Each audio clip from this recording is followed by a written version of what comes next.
APR Group, 2 and 3 BHK premium apartments at Patancheru. Comfortable pricing, GHMC and RERA approved.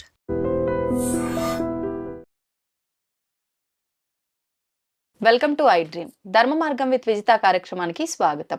ప్రస్తుతం మనతో పాటు ఉన్నారు శ్రీ శ్రీ శ్రీ ఆనంద శివకామేశ్వరి సన్నిధానం వ్యవస్థాపకులు శివకామేశ్వరి ఆనందమయ్య అమ్మగారు. ఇప్పుడు వారితో మాట్లాడదాం. అమ్మ నమస్తే.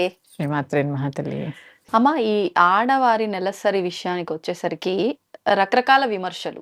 అంటే వాళ్ళు పూజలకి వ్రతాలకి ఇలాంటి వాటికి దూరంగా ఉండాలి అని అంటే ఓకే, ఉండొచ్చు అనే భావన. అంటే ఎందుకు ఉండమంటున్నారు అనే విషయానికి వస్తే వాళ్ళ పరిస్థితి కొంచెం అంటే అప్పుడు శారీరకంగా మానసికంగా వాళ్ళు వీక్గా ఉంటారు కాబట్టి వాళ్ళకు ఒక రెస్ట్ దొరకడం కోసమే పూజలకు వ్రతాలకు దూరం ఉండాల్సిన అవసరం ఉంది అని ఎక్కడా చెప్పలేదు అని చెప్పి మాట్లాడే వాళ్ళు ఉన్నారు. లేదు అలా ఉండాలి అని చెప్పే వాళ్ళు ఉన్నారు. కొన్ని సందర్భాల్లో ఏమవుతుందంటే వీళ్ళు ఇలాంటి ఆ డేస్లో ఉన్నప్పుడు ఇంట్లో కూడా అసలు నిత్య దీపారాధన కూడా పనికిరాదు, అంటే మగవారు పూజ చేయొచ్చు అని ఇంట్లో పూజ చేయిస్తుంటారు వాళ్ళతో ఆ సమయంలో. కానీ వాళ్ళు కూడా చేయడానికి పనికిరాదు, ఎందుకంటే వీళ్ళు ఈ రకంగా ఉన్నారు కాబట్టి అని చెప్పి. అంటే ఎవరికి తోచింది వాళ్ళు మాట్లాడేస్తున్నారు. అసలు ఏంటి వాస్తవం ఏంటమ్మా? తప్పకుండా తెలియజేసే ప్రయత్నం చేస్తానమ్మా. యాదేవి సర్వభూతేషు శక్తి రూపేణ సంస్థిత శ్రీమాత్రే నమః. శ్రీ గురుభ్యో నమః. నెలసరి సమయంలో స్త్రీలకు బదులుగా పురుషులు దీపారాధన చేయవచ్చా? మన సాంప్రదాయాన్ని గౌరవించి అయితే దీపం లేని ఇంట భోజనము చేయరాదు. ఇందులో రెండు ఉన్నాయి. శివలింగం లేని ఇంట్లో కానీ దీపము లేని ఇంట కానీ భోజనము చేయరాదు. శివలింగం కూడా, శివుడు లేని ఇంట కానీ దీపం లేని ఇంట కానీ భోజనం చేయరాదు అనేది ఒక నియమం ఉండేది. ఇక 3 రోజులు కూర్చునే అవస్థ పాటించగలిగితే చాలా మంచిది. ఎందుకు అంటే తనకి చాలా రెస్ట్గా ఉంటుంది. ఈ శరీరము నీళ్ళల్లో ఆ సమయంలో ఎక్కువ నానితే వాత సంబంధమైనటువంటి వ్యాధులు వచ్చేటటువంటి అవకాశం ఉంది. ఇవన్నీ ఆలోచించే మనకు ఒక వ్యవస్థను ఏర్పాటు చేయడం జరిగింది. ఇక ఇప్పుడు ఉన్న పరిస్థితులను బట్టి కూర్చోలేనటువంటి పరిస్థితి కూడా ఉంది. అప్పుడు స్నానం చేసి అన్నీ ముట్టుకోకుండా, ప్రతిదీ వెళ్ళి ముట్టుకోకుండా, ఎందుకు అంటే నువ్వు ఒక క్లెన్సింగ్ ప్రాసెస్లో ఉన్నావు. ఈ క్లెన్సింగ్ ప్రాసెస్లో ఒక ఇంప్యూరిటీ, నీ శరీరంలో ఉండేటటువంటి చెడు వ్యర్థాలన్నీ కూడా బయటకు వెళ్ళిపోతూ ఉంటాయి కదా. అది చర్మగంధుల ద్వారా కూడా బయటకు వెళతాయి. సైంటిఫిక్ కదా ఇదంతా.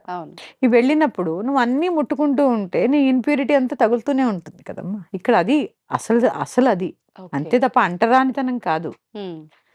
ఈ ఇంప్యూరిటీని నువ్వు ఇల్లంతా కూడా వ్యాప్తి చేయకుండా చక్కగా ఎంత కావాలో అంత అవసరమైనటువంటి సామాన్లు తీసుకుని వంట చేసుకుని ఆ భుజించడం అనేది ప్రస్తుత పరిస్థితుల్లో అందరూ చేస్తున్నటువంటిది. కానీ ఒక సందర్భంలో ఏంటి అంటే నెలసరి సమయంలో స్త్రీ వంట చేసి పెట్టి అది భుజించినప్పుడు ఆ భోజనం చేసిన తర్వాత దీపారాధన మాత్రం చేయకూడదు. అప్పుడు పనికిరాదమ్మా. ఈ యజ్ఞోపవేతం ఉంటే అసలే పనికిరాదు.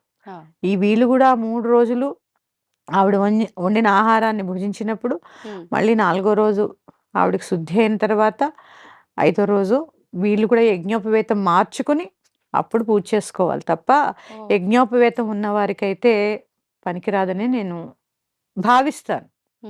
ఎందుకంటే వాళ్ళు వండిన ఆహారాన్ని, ఎందుకంటే ఆ సమయంలో అక్కడ వాళ్ళు వండినది తినకూడదని కాదమ్మా, ఆ సమయంలో స్త్రీని బాధ పెట్టకూడదు. అందుకే ఆ సమయంలో వీరు వండిన భోజనం తింటే బ్రహ్మహత్యా పాతకం చుట్టుకుంటుంది అంటే అది స్త్రీ యొక్క తప్పు కాదు. స్త్రీ ఏదో పాపం చేస్తోందని కాదు. వాళ్ళకు ఆ సమయంలో రెస్ట్ ఇవ్వకుండా ఆ సమయంలో కూడా ఆహారం వండించి తింటున్నందుకు బ్రహ్మహత్యా పాతకం. ఇది గ్రహించవలసింది. మన శాస్త్రం చాలా సూక్ష్మమైనది. స్త్రీకి అడుగడుగునా విలువ ఇచ్చిందమ్మా. అందుకే ఏది మొదలు పెట్టినా ముందు ఏం చెప్పింది? మాతృదేవో భవ, తర్వాతే పితృదేవో భవ. అందుకే అమ్మ స్థానానికి అంత గొప్ప విలువనిచ్చినటువంటి ధర్మం నా హిందూ ధర్మం. ఇలా చూసుకుంటూ వెళితే ఒక్కొక్క దాంట్లో ఒక్కొక్క సూక్ష్మం లేదు. చక్కగా ఆవిడ వండినటువంటి భోజనం చేయడం లేదు. ఈవిడ కలిసి ఉన్నా కూడా ఆవిడ వండినటువంటి భోజనం చేయడం లేదు. వీరు స్నానం చేసి చక్కగా పూజ చేసుకొనవచ్చు. ఓకే. చేసుకోవచ్చు. హుహు. ఎలాంటి తప్పు లేదు. వండిన ఆహారం తింటేనే తప్పు. హ్మ్. అది గూడా ఎందుకో చెప్పాను, అది తప్పు కాదు. అవును. అవును. ఆ సమయంలో ఆవిడకి శ్రమ కలిగిస్తున్నందుకు వచ్చేటటువంటి దోషం. ఓకే. ఓకే. హ్మ్. ఆహా! అందుకని లేదు, చెప్పాను గదా! అవును. ఆహారం భుజించట్లేదు. భుజించట్లేదు. చక్కగా స్నానం చేసుకోమనండి, పూజ చేసుకోమనండి. లేదు రాత్రి భోంచేసేసి నిద్రపోతారుగా, అవును. పొద్దున్నే పొద్దున. చక్కగా తలారా స్నానం చేసేసుకోండి. పూజ గది మీరే శుభ్రం చేసుకోండి. హ్మ్. వీరు లేవకముందేనండి. వీరు ఆహా! నిద్ర లేవకముందే దీపారాధన కార్యక్రమం ముగించుకుని, నివేదన చేసి, తలుపు దగ్గరగా వేసేసి వచ్చేసేయండి బయటికి. ఓహ్! మరి వీరు లేచిన తర్వాత పూజ చేయడం అనేది కరెక్ట్ కాదు. చేయకూడదలా. చెప్పాను గదా! ఇప్పుడే ఒక క్లెన్సింగ్ ప్రాసెస్‌లో ఉన్నప్పుడు అవును. శుభ్రపడుతోంది మన శరీరం. హ్మ్. ఆ శరీరం శుభ్రపడుతున్నప్పుడు చాలా అవస్థలుంటాయి. హ్మ్. చూడండి, ఇల్లు శుభ్రం చేస్తున్నప్పుడు బోలెడు అదేమంటారు? దాన్ని ఉంటాయి గదమ్మా! బూజులు. బూజు. హ్మ్. ఇది గూడా అంతే. మన హ్మ్. లోపల నుంచి క్లెన్స్ అవుతోంది గదమ్మా! అవును. క్లెన్స్ అవుతున్నప్పుడు కొన్ని వ్యర్థాలు వస్తూ ఉంటాయి బయటికి. అందుకే కొద్ది కొద్దిగా దుర్వాసనలు రావడం ఇవన్నీ ఉంటాయి. అవును. ఈ క్రమంలో చేసుకోవాల్సినటువంటిది తేలికైన పద్ధతి ఇది. వారు లేవక మునిపే ఆ గది శుభ్రం జేసుకోవాలి, పూజ చేసుకోవాలి, వచ్చేసేయాలి. హ్మ్. మళ్ళీ మరుసటి రోజు స్నానం చేసే వరకు కూడా అవేవి కూడా తాకడం గానీ, లోపలికి వెళ్ళడం గానీ చేయకూడదు. ఇప్పుడు కొన్ని కొన్ని సందర్భాల్లో అమ్మ కిచెను, పూజ రూము పక్కపక్కనే ఉంటుంటాయి. హ్మ్.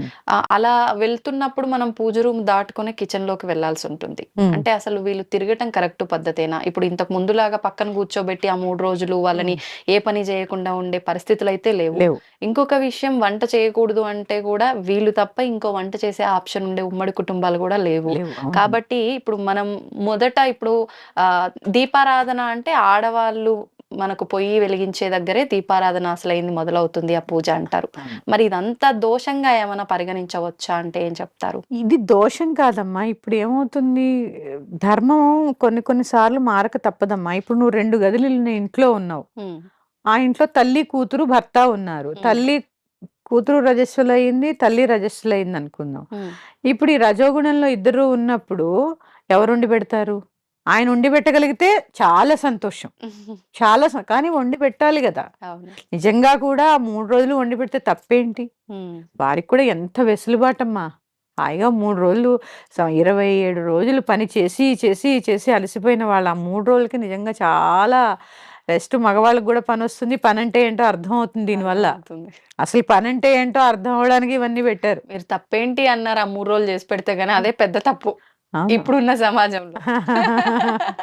ఇప్పుడు అంటే ఆహ్, ఆడవాళ్ళంటే అన్నపూర్ణలే కాదనట్లేదు గానీ, ఆరోగ్యం బాలేనప్పుడో, ఇలాంటి సందర్భాలొచ్చినప్పుడో మగవాళ్ళు గనక వంట కార్యక్రమం తీసుకుంటే వీళ్ళెందుకు కూర్చోరండి? ఇదెందుకు ఆలోచించట్లేదు? ఎంతసేపు స్త్రీనే ఎందుకంటారు? హ్మ్. ఆడవాళ్ళు కూర్చోలు, కలిపేస్తారు, ఇది జేస్తారు, అది ఆ! చేస్తారు అని ఎప్పుడూ స్త్రీనే మనం వేలెత్తి విమర్శిస్తాం. చూపిస్తూ ఉంటాం గానీ, ఆ కూర్చునే వెసులుబాటు ఇంట్లో ఎవరు కల్పిస్తున్నారు? అవును. అటు అత్తమామలు గాని, ఇటు భర్త కానీ, హ్మ్. కొంచెం ఆ 3 రోజులు వాళ్ళు చేస్తే వీళ్ళెందుకు గూర్చోరు?